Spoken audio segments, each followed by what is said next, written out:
సుమంత్ గారు. రాజీవ్ గారు. చెప్పమ్మా. Sumanth hi sir. Hi. So couple ఫ్రెండ్లీలో మీ క్యారెక్టర్ చాలా బాగా అనిపించింది.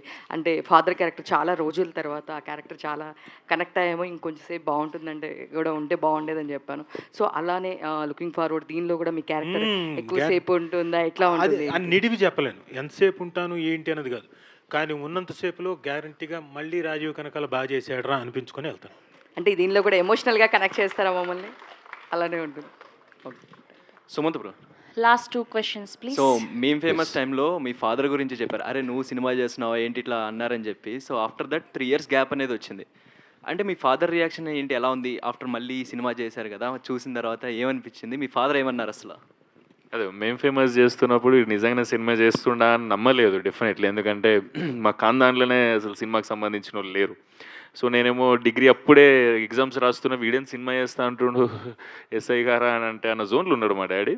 అవన్నీ కాదని చెప్పి పక్కన పెట్టి నేను సినిమా చేస్తుంటే షూటింగ్కి తీసుకెళ్ళి ఇంకా అదంతా చెప్పినా కదా, ఆ సినిమా చేసేసినాం. మా డాడీ ఓకే డన్, సూపర్ రా, బాగా చేస్తున్నావు, ఇంట్లో అప్పులన్నీ తీసేసినావు.